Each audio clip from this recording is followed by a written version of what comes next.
یزید نے 8 سال کے بچوں کا قتل کا حکم دیا۔ کیا آپ جانتے ہیں کہ واقعہ کربلا سے پہلے 2 معصوم بچوں کا قتل ہوا؟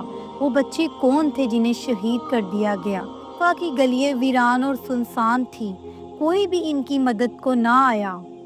کون تھے اور یزید کو ان سے کیا خطرہ تھا کہ اس قدر معصوم بچوں کو بے دردی سے قتل کر دیا گیا؟ آج کی اس ویڈیو میں جانیں گے کہ وہ بچے کون تھے اور انہیں کس وجہ سے بے دردی کے ساتھ قتل کر دیا گیا۔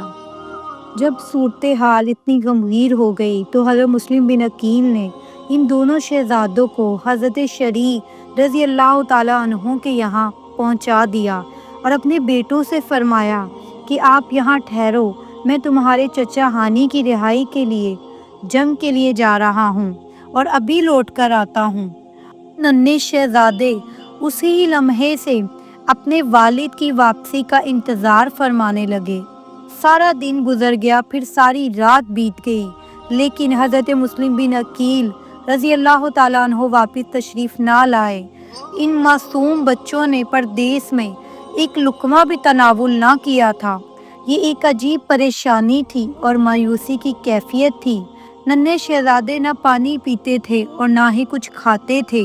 جناب قاضی شریع پرنم آنکھوں کے ساتھ دست بستہ شہزادوں کے سامنے پیش ہوتے اور عرض کرتے کہ شہزادوں کھانا کھا لو، تو شہزادے فرماتے کہ چچا جان، ہم اپنے بابا جان کے بغیر کھانا نہیں کھائیں گے، ہم ان کا انتظار کر رہے ہیں۔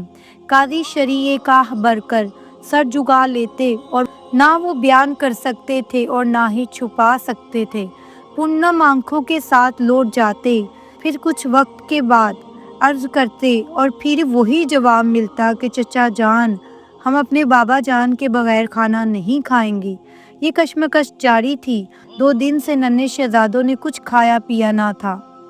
پھر ننھے شہزادے ابراہیم اپنے بڑے بھائی سے کہتے ہیں کہ بھائی جان، خدا جانے بابا جان کب آئیں گے، میں مدینے کی گلیوں کے لیے اداس ہو گیا ہوں۔ میرا دل چاہتا ہے کہ ہم دوڑ کر مدینہ واپس چلے جائیں، اور مدینے کے بچے کہتے ہوں گے کہ ابراہیم ہمیں کوفہ جا کر بھول گیا ہے۔ ننھے شہزادوں میں معصومانہ گفتگو جاری تھی۔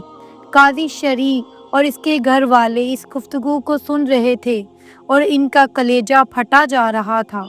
اتنے میں کوفے کی گلیوں میں اعلان ہو گیا کہ جو شخص مسلم بن عقیل کے دونوں بیٹوں کو گرفتار کر کے لائے گا، اسے انعام و اکرام سے نوازا جائے گا، اور جو شخص ان دونوں کو اپنے گھر میں پناہ دے گا، اسے سخت ترین سزا دی جائے گی۔ یہ اعلان سن کر اسی وقت قاضی شریع ننھے شہزادوں کے پاس گئے اور پریشانی کے عالم میں شہزادوں کے سامنے آ کر عرض کرنے لگے، میں بڑے افسوس کے ساتھ آپ کو یہ خبر سنانے لگا ہوں کہ آپ کے بابا جان حضرت مسلم بن عقیل کو شہید کر دیا گیا ہے، اور یہ ہزاروں کوفی جو کل تک آپ کے ہاتھ چومتے تھے اور آپ کے بابا کے ہاتھ پر بیعت کر کے ان کی خاطر کٹ منڈے کا اعلان کرتے تھے، سب کے سب آپ کا ساتھ چھوڑ چکے ہیں۔ قاضی شریع بولے کہ اب سوائے اس کے کوئی چارہ نہیں کہ آپ مدینہ چلے جائیں۔ اگر میں مزید آپ کو اپنے گھر ٹھہراتا ہوں تو کسی بھی لمحے گرفتاری عمل میں آ سکتی ہیں۔ بچے رو دیے، سمجھا کہ شاید کوفیوں کی طرح چچا بھی ہم سے باغی ہو گئے ہیں۔ کہنے لگے، چچا جان، کیا آپ بھی ہمیں اپنے گھر سے نکال دیں گے؟ آپ نے عرض کی کہ نہیں شہزادو، بات یہ نہیں ہے، لیکن آپ کی حفاظت اسی طرح ممکن ہے کہ آپ مدینہ چلے جائیں۔ صبح سویرے فلاں جگہ سے ایک قافلہ مدینہ کو جا رہا ہے۔ آپ نے اپنے بیٹے اسد کو بلایا، حکم دیا کہ صبح سویرے ان شہزادوں کو اس قافلے کے سپرد کر دینا اور ان کی شناخت نہ کروانا، کسی کو پتہ نہ چلے کہ یہ اجنبی بچے کون ہیں۔ وہ قافلہ چھپکے سے انہیں مدینہ چھوڑ دے گا۔ پھر شہزادے اپنے گھر سے چلے گئے۔ اسد بن شریع شہزادوں کو لے کر قافلے کی جانب روانہ ہوئے، لیکن افسوس کہ یہ قافلہ روانہ ہو چکا تھا۔ قافلے کی گرد دور نظر آ رہی تھی۔ اسد بن شریع نے قافلے کی راہ کی طرف نظر دوڑائی تو تھوڑے فاصلے پر کچھ گرد اڑتی نظر آئی۔ اسد بن شریع نے بچوں سے کہا کہ وہ گرد اس قافلے کی ہیں۔ تمہارے ساتھ میرا جانا اور دوڑنا کچھ مناسب نہیں بلکہ مصلحت کے خلاف ہے۔ آپ دوڑ پڑو، جلدی سے اس قافلے کے ساتھ مل جاؤ۔ معصوم ننھے شہزادوں نے ان کا شکریہ ادا کیا اور ایک دوسرے کے ہاتھ پکڑ کر قافلے کی جانب دوڑ پڑے۔ بچے کم عمر تھے، راستہ کھاردار تھا، تیزی سے دوڑنا شروع کیا، لیکن معصوم شہزادے کس قدر بھاگ سکتے تھے۔ چھوٹے ابراہیم کے پاؤں میں کانٹا چبھ گیا، ان کو سخت تکلیف ہوئی، بیٹھنا چاہتے تھے، لیکن بڑے بھائی گرفتاری کے خوف سے آگے بھاگنا چاہتا تھا۔ دیر تک دونوں میں یہی صورتحال رہی۔ بڑا بھائی محمد اتنا بڑا نہ تھا کہ چھوٹے بھائی کو اٹھا کر یا گھسیٹ کر لے جاتا۔ کچھ دیر کے بعد رکنا پڑا اور پاؤں سے کانٹا نکالا۔ تھوڑی دیر بعد جب وہ دوبارہ قافلے کی طرف روانہ ہوئے تو گرد بھی نظروں سے اوجھل ہو چکی تھی اور قافلے کی کوئی خبر نہ تھی۔ ایک دوسرے کی آنکھوں میں آنکھیں ڈال کر زبان حال سے شہزادے کہنے لگے کہ ہم اکیلے رہ گئے ہیں، اور قافلہ جاتا رہا۔ ایک دوسرے کے گلے لگ کر دونوں ننھے شہزادے رونے لگے۔ کا اجالا پھیلتے ہی ابن زیاد کے سپاہی ان کی تلاش میں وہیں آ پہنچے جہاں شہزادے کھڑے تھے۔ انہوں نے ان کے چہرے کی حسن سے پہچان لیا کہ یہ خاندان نبوت کے چشم و چراغ معلوم ہوتے ہیں۔ ان کو گرفتار کر کے ابن زیاد کے پاس لے گئے اور ان کے ننھے ننھے ہاتھوں کو رسیوں سے باندھ دیا گیا، ایک سیاہ کوٹری میں بند کر دیا۔ یہ تنگ و تاریک اور بھیانک کوٹری دیکھ کر شہزادے حیران رہ گئے اور ایک دوسرے سے پوچھنے لگے کہ یہ کیسی کوٹری ہے، ہم نے تو مدینہ میں ایسی کبھی نہیں دیکھی۔ وہ معصوم جیل کے تصور سے نا آشنا تھے، معلوم ہی نہیں تھا کہ جیل خانہ کیا ہوتا ہے، اس لیے اداس اور غمگین ایک دوسرے سے چمٹ کر اسی کالی کوٹری میں بیٹھ گئے۔ ننھے شہزادوں نے 3 دن سے کچھ نہ کھایا تھا، جسم نڈھال ہو چکا تھا اور رسیوں کی تکلیف کے سبب دونوں رونے لگے، پریشانی میں ساری رات تڑپتے رہے۔ یہ منظر دیکھ کر ایک سپاہی کو ترس آ گیا، اس نے چھپکے سے ان کی رسیاں کھول دی اور اپنی انگوٹھی دے کر کہنے لگا، میں بھی دل میں آپ کے خاندان کی محبت چھپائے بیٹھا ہوں، لیکن حالات نے ظلم و ستم، جبر و بربریت پر مجبور کر دیا ہے۔ میری انگوٹھی لے جاؤ، چھپکے سے چپ چاپ قادسیہ کے مقام پر پہنچ جاؤ۔ قادسیہ میں میرا بھائی رہتا ہے، اس کا یہ نام ہے، اسے میری انگوٹھی دکھا دینا، وہ تمہیں عافیت سے مدینہ پہنچا دیں گے۔ معصوم ننھے شہزادوں کو کیا معلوم کہ قادسیہ کہاں ہے، ڈر کے مارے کسی سے پوچھا بھی نہ۔ رات کو چل پڑے اور ساری رات گھوم پھر کر صبح طلوع ہوئی تو دیکھا کہ کوفے کی گلیوں ہی میں چکر لگا رہے تھے۔ قادسیہ کی کوئی خبر نہ تھی، وہ کہاں ہیں اور کتنے فاصلے پر ہیں۔ کچھ وقت کے بعد دیکھا کہ ایک ویران خشک درخت کا تنا ہے جس کا ایک کھول ہے۔ چھوٹے سے معصوم بچے ایک دوسرے کے گلے لگ کر رو پڑے اور اس درخت کے کھول میں چھپ گئے۔ سارا دن یہیں رہے، پھر رات ہو گئی تو دیکھا درخت کے قریب ہی ایک چھوٹا سا چشمہ تھا۔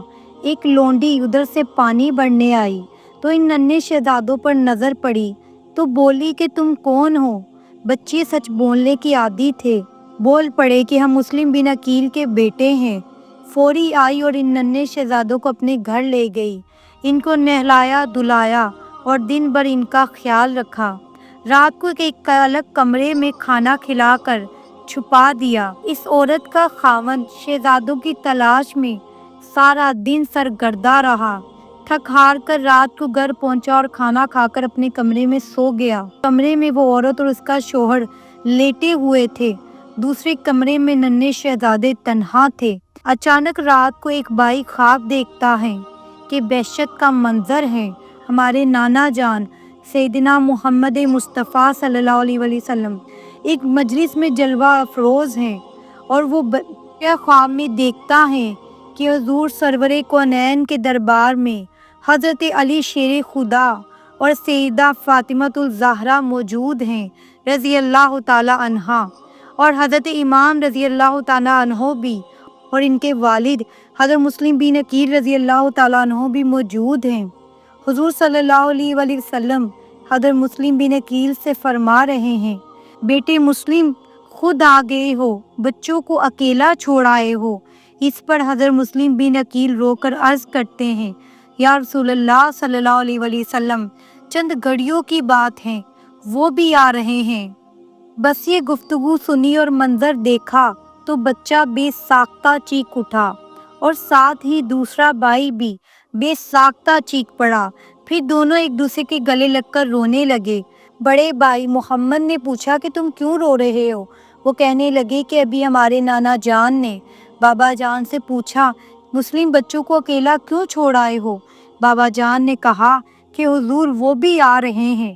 بڑے بھائی نے قسم کھا کر کہا کہ ابراہیم، میں نے بھی یہی خواب دیکھا ہے۔ بس وہ ہزاروں قطار رو پڑے اور ان کی آواز بلند ہوگی تو اس ظالم کی آنکھ کھل گئی۔ اس نے اپنی بیوی سے پوچھا کہ کمرے میں کون بچے رو رہے ہیں؟ اس نے جواب دیا کہ ظالم، اب اس قصے کو بھول جا۔ اس نے بیوی کو مارا پیٹا اور سختی سے دروازہ توڑ کر اندر گھس پڑا۔ بچے تھر تھرا رہے تھے اور خوف سے کانپ رہے تھے۔ اس ظالم نے ان ننھے شہزادوں کو تماچوں سے مارنا شروع کر دیا۔ وہ ظالم ان ننھے شہزادوں کو کہنے لگا، نعوذ باللہ، ظالموں، میں 3 دن سے مسلسل تمہاری تلاش میں ہوں اور تم میرے ہی گھر چھپے اور آرام کر رہے ہو۔ تم نے مجھے بے حد پریشان کیا، اب میں تمہیں نہیں چھوڑوں گا۔ بچوں نے کہا کہ ہم نے تمہارا کیا بگاڑا ہے؟ تم ہمیں کس وجہ سے مار رہے ہو؟ وہ اس نے آگے سے کوئی جواب نہ دیا اور انہیں گرفتار کر کر ابن زیاد کے پاس لے گیا۔ ابن زیاد نے ان شہزادوں کو پکڑا اور ان کے قتل کا حکم جاری کر دیا۔ اس شخص نے دونوں شہزادوں کو پکڑا اور شہر کے گوشے میں جا کر باری باری اپنی تلوار سے دونوں کو نہایت بے دردی سے قتل کر ڈالا۔